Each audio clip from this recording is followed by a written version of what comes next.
In Our Headphones is made possible in part by Thorntail Hard Agave. Store finder at drinkthorntail.com. From independent music station KEXP, you're listening to In Our Headphones, a podcast about the songs that we just can't get enough of. This is Evie Stokes, and this week I'm talking with Dave Depper. Dave, how are you? I'm so good. Thanks for coming today. My pleasure. So tell me about yourself. I play in the band Death Cab for Cutie, and I'm happy to be alive and in Seattle. Yeah. That's kind of the capsule review of me, I guess. The Cliff Notes? The Cliff Notes, because we're in the middle of this tour. We just played Climate Pledge Arena last night as of this taping. And we're going to Chicago and New York and doing it there too, but we're also gearing up to make a new record in a month and a half, and it's just go, go, go, go. Death Cab owns my life and soul right now. I guess it could be worse. It definitely could be worse. Could own it, yeah. Yeah, definitely. Well, amongst all of that, you've still had some time to listen to new music that you love. Oh, right? yeah. Yeah, good. Well, what's the song you want to share with us today? This song is Immortal Hands by Stereolab. And this comes from their new album. Instant Holograms on Metal Film. Yes, it's their 11th album. Can you believe that? It's funny because, like, if you count like the compilations and all of the crazy B-sides collections they have, it actually is like, it seems like they have like 45 albums or something. Right. But significantly, it is their first album proper, I think, in like 17 years or 15 years, because they broke up. And a little thing about me is, my favorite thing in the world is band reunions. Mm-hmm. Not generally like when a band reunites to like play an album after 20 years and it's clear they're not getting along and they're just doing it for a paycheck. What I love is a situation like Stereolab where they feel like they have something new to say and new material to release. And in this case, they absolutely knocked it out of the park. Like, I'm a Stereolab super fan. I was absolutely crazy about them in the 90s. They've made some of my favorite music ever, and I was very sad when they split up, and it seemed kind of acrimonious, and there was a divorce and all this stuff. And the new record, I think, completely stands up to anything they did in the past, but contains this grain of sort of wisdom and maturity and like bittersweetness that is not present in some of their earlier work. And this song in particular, I think, is like the most beautiful moment on the record. It's just, I listen to this album and I do not hear a band kind of attempting to recreate past glory or just have some new jams to play on the road. I'm hearing like a bunch of new influences. There's so much interesting like brass and woodwind content going on this record. Like this song too, it's like it starts out as like a very pretty 3 or 4 minute pop song, and then like a krautrock electro drum beat comes in, and then there's like a woodwind brass sort of chamber music thing going on over, and it's like, you guys did not have to do this. But you did. You did. You could have just done your like, all right, here's a Farfisa drone, you know, Leticia is going to sing beautiful stuff for a few minutes. No, they're just like completely blazing new territory. And this is like a best case scenario for me when a band comes back sounding like this. And it makes me think like, these guys have another 11 albums in them. I can't wait to hear what they do next. I hope they feel good about it, because they should be really proud. Yeah. So you said you've been a super fan of Stereolab for a long time. Do you feel like they've influenced the music that you make in any way?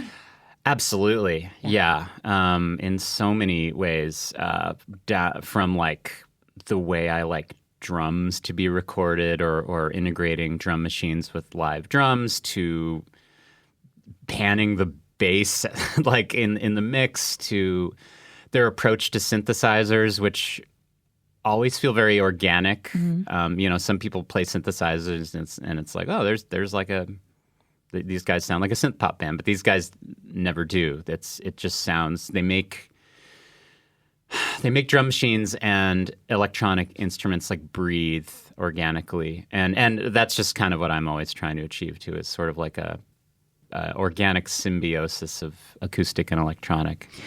How many instruments do you play, Dave? I like play whatever like a rock band uses. So guitar, bass, keys, very poorly drums. That's it. And anything related to those things. Okay. So 4 or 5, I guess. I mean, that's pretty good as a person who plays 0. Yeah, works for me. Keeps me employed.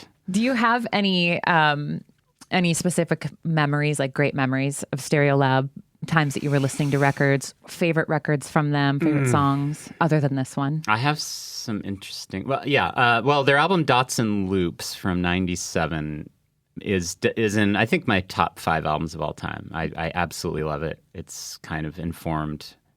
It's kind of a prism that I view other music through in some ways. It's just sort of like my platonic ideal of like what an album should at least like sound like. Like sonically, it is just perfection. Like just if I die and there's a heaven, like bathe me in what that album sounds like, I guess. Love that.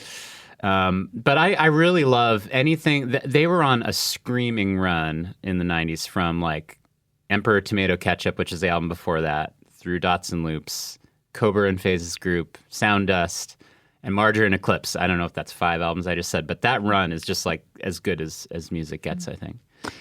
Well, I'm honored to speak to a person who loves Stereolab so much. You have so much to say. You found the guy. Yeah. All right, let's listen to it. This is Stereolab's Immortal Hands.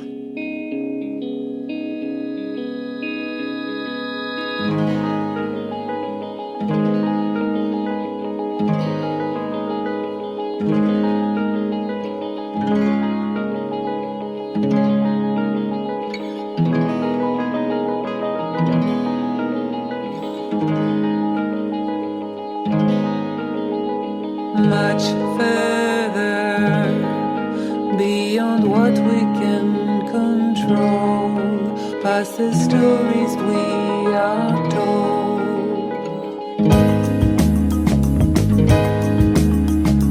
Ego skyscraper, erect and collapsible, nihilistic and vulgar.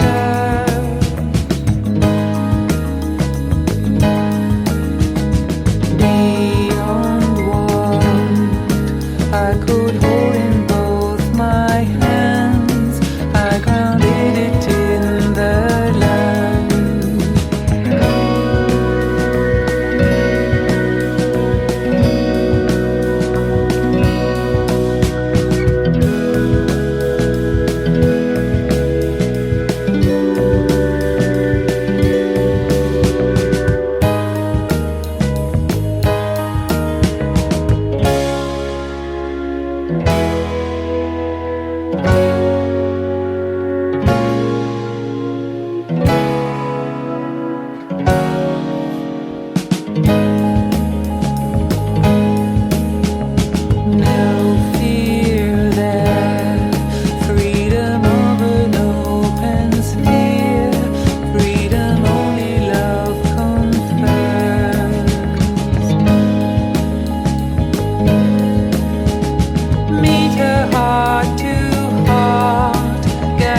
Our Headphones is hosted by me, Evie Stokes, and produced by Lilly Anna Fowler. Audio was mastered by William Myers. Serafima Healy provided production support, and our associate editorial director is Dusty Henry. Our theme song is Gospel for a New Century by Eve Toomer. If you have feedback, you can reach us at headphones@kexp.org.